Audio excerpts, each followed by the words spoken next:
Doctor صاحب یہ جو قرارداد ہے آپ نے پیش کی یہ منظور تو ہو گئی، لیکن اس کے باوجود جو ایوان میں ماحول تھا وہ ویسا نہیں تھا جیسا ہونا چاہیے. اس قرارداد کی اہمیت کیا ہے؟ بسم اللہ الرحمن الرحیم. میر صاحب یہ جو قرارداد ہے یہ پہلی بات تو یہ ہے کہ بڑا قابل ستائش ہے کہ ہماری تمام اتحادی جماعتوں نے بھی اور اس کے ساتھ ساتھ اپوزیشن نے بھی اس پہ نہ صرف دستخط کیے بلکہ متفقہ طور پہ اسے پاس کیا. دیکھیے اس کے 3 جو ہیں وہ حصے ہیں قرارداد کے.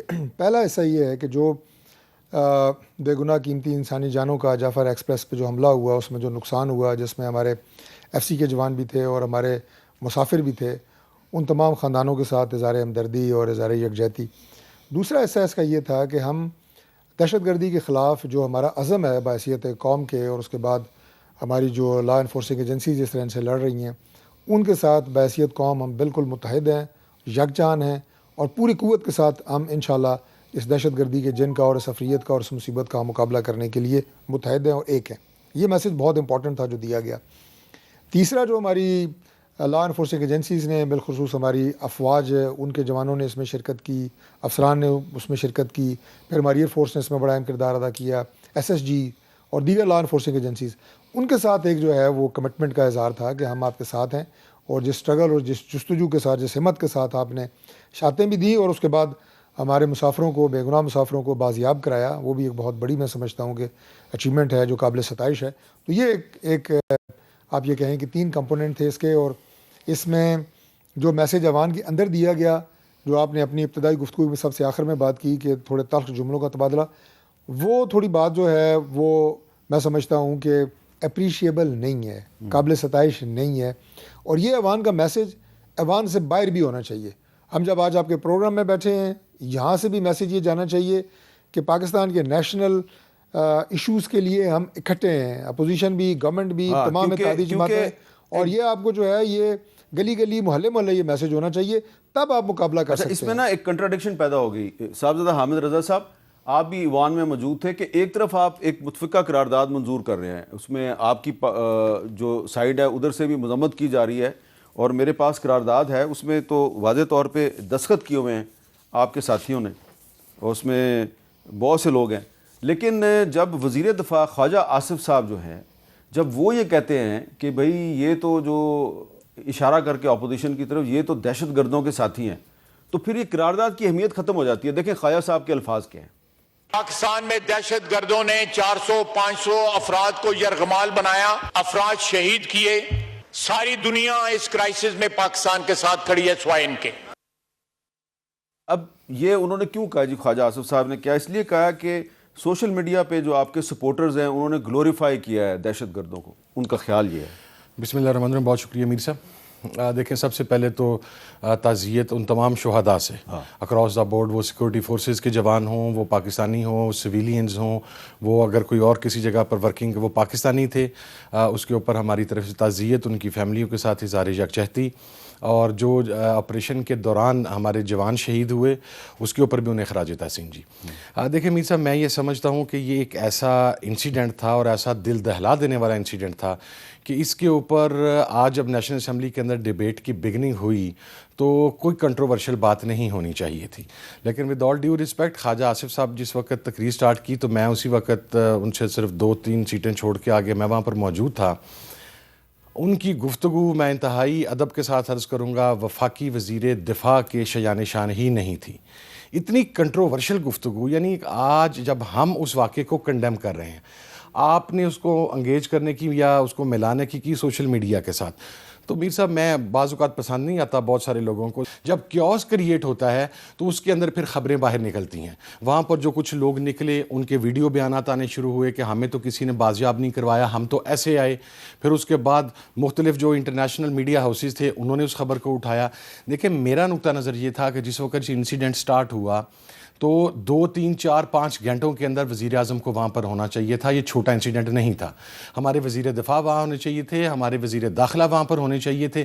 لیکن سر یہ جو 36 گھنٹے خاموشی اختیار کی گئی جس کی وجہ سے کیوس بڑھا اور لوگوں نے اپنی آراء کا اظہار کیا، ہم نے تو نہیں کیا. میں نے تو کل بھی گزشتہ روز بھی نیشنل اسمبلی کے اندر بڑی ایک قومی یکجہتی کی بات کی. ابھی طارق فضل چودھری صاحب نے بات کی.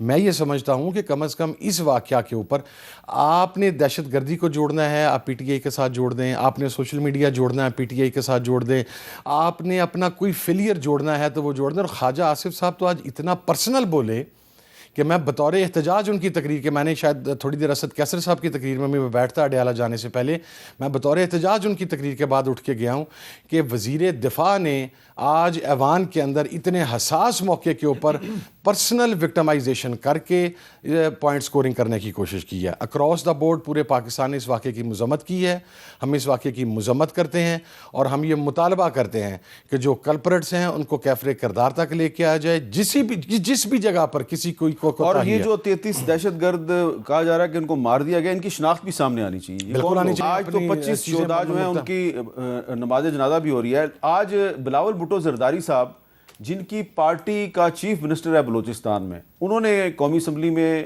بڑی اہم باتیں کی ہیں, ذرا وہ بھی سنیں وہ کیا کہہ رہے ہیں.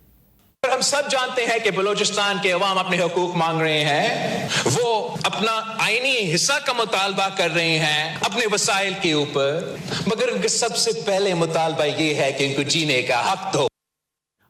اچھا, یہ جو جینے کا حق دو, دہشت گردی کی سب مذمت کر رہے ہیں, پوری قوم دہشت گردیوں کے خلاف اکٹھی ہے, لیکن بلاول صاحب یہ کہہ رہے ہیں کہ جن کی حکومت ہے بلوچستان میں, کہ بلوچستان میں لوگ کہہ رہے ہیں کہ ہمیں جینے کا حق دو. اب ڈاکٹر صاحب اس کا کیا مطلب ہے؟ سر حکومت ان کی ہے, جس پارٹی کی حکومت ہے وہ پارٹی کا جو سربراہ ہے وہ کہہ رہا ہے کہ بلوچستان کے لوگوں کو جینے کا حق دو. دیکھیے, میں سمجھتا ہوں کہ بلاول صاحب کی اسٹیٹمنٹ پہ ہمیں انہیں اپریشیٹ کرنا چاہیے, خراج تحسین پیش کرنا چاہیے کہ اس صوبے میں اپنی حکومت ہونے کے باوجود وہ حق اور سچ کی بات کر رہے ہیں. اور حق اور سچ کی بات یہ ہے کہ یہ صرف بلوچستان میں مسئلہ ان کی حکومت جو ہے یا 2024 کے الیکشن کے بعد کی جو حکومت وہاں پہ صوبے میں بنی ہے پیپلز پارٹی کی, اس کے بعد کا پیدا کردہ نہیں ہے. یہ پچھلے کئی سالوں سے, کئی دہائیوں سے آپ کہہ لیں کہ یہ مسئلہ بلوچستان کے ساتھ ہے. وہ یہ بات کر رہے ہیں, وہاں کے بلوچی جو ہمارے بھائی ہیں, اب ریسورسز کے حوالے سے بات کرتے ہیں, اسپیس کے حوالے سے بات کرتے ہیں, ان کی رائٹس کے حوالے سے بات کرتے ہیں. اب ان کے ساتھ بیٹھ کے یہ بات طے کرنے کی ہے کہ ان کی کتنی باتیں ٹھیک ہیں, قابل عمل ہیں, کتنی جائز ہیں, کتنی مانی جا سکتی ہیں, کتنی نہیں مانی جا سکتی. دیکھیں, جب بھی ہم ڈائلاگ کی بات کرتے ہیں, ابھی تحریک انصاف کے ساتھ ڈائلاگ کی بات ہوئی تھی, تو ہم نے ہمیشہ یہی کہا کہ ڈائلاگ سیاست کا دوسرا نام ہے. لیکن ڈائلاگ تو صرف سیاستدانوں کے ساتھ ہو سکتا ہے, سیاسی لوگوں کے ساتھ ہو سکتا ہے. خود کل آپ کے چیف منسٹر نے سرفراز بگٹی نے کہہ دیا کہ جو ملیٹنٹ ہے وہ تو ہم سے ڈائلاگ کے لیے تیار ہی نہیں ہے, تو ان کو تو رائٹ آف کر دینا. تو اگر سیاستدانوں سے ڈائلاگ کرنا ہے تو پھر آپ اختر مینگل سے کریں گے جنہوں نے استعفیٰ دیا ہوا قومی اسمبلی سے, ان کے ساتھ بھی نہیں ہوتا. نہیں, بالکل ایسا ہی ہے. اور اگر جو بات کی بلاول صاحب نے, میں دوبارہ وہاں سے شروع کروں گا, وہ ملیٹنٹس کی بات نہیں کر رہے کہ ملیٹنٹس کہہ رہے ہیں کہ ہمیں اپنا حق دو. وہ بلوچ عوام کی بات کر رہے ہیں, اور ہم بلوچ عوام کے ساتھ بات کرنے کے لیے بھی تیار ہیں, ان کے لیڈرز کے ساتھ بیٹھنے کے لیے بھی تیار ہیں, اور کئی مرتبہ بیٹھے بھی ہیں. ٹھیک ہے. دوسری بات یہ ہے کہ جو ملیٹنٹس ہیں ان کا بلوچ عوام کے حقوق سے کوئی تعلق نہیں ہے. Let's be very clear. یہ وہ لوگ ہیں جو پاکستان مخالف ایجنڈے کی تکمیل کر رہے ہیں. جو تکمیل سے مراد یہ ہے کہ جو فورسز پاکستان کے خلاف ہیں وہ یہاں پہ انویسٹ کر رہی ہیں. یہ سارے فورن فنڈڈ پروگرام ہیں جو پاکستان میں دہشت گردی کرا رہے ہیں. فاٹا کا علاقہ ہو, بلوچستان بالخصوص, اور ابھی یہاں پہ جو افغانستان میں یہ حکومت تبدیل ہوئی ہے, اس سے پہلے جو حکومت تھی, اب یہ 18 سے زیادہ تو کونسل خانے آپ کے جو بلوچستان اور افغانستان کا بارڈر ہے وہاں پہ انڈیا کے تھے. اور وہاں پہ وہ کیا کر رہے تھے؟ وہ سارے کے سارے جو ہے وہ پاکستان کے خلاف فنڈنگ کرتے ہیں. یہاں پہ ان تنظیموں کو جو ہے وہ پیسہ دیا جاتا ہے, اور اس کے بعد وہ پاکستان کے خلاف استعمال ہوتے ہیں, ہمارے لا انفورسنگ ایجنسیز کے خلاف استعمال ہوتے ہیں. یہ بات تو کوئی ڈھکی چھپی نہیں ہے.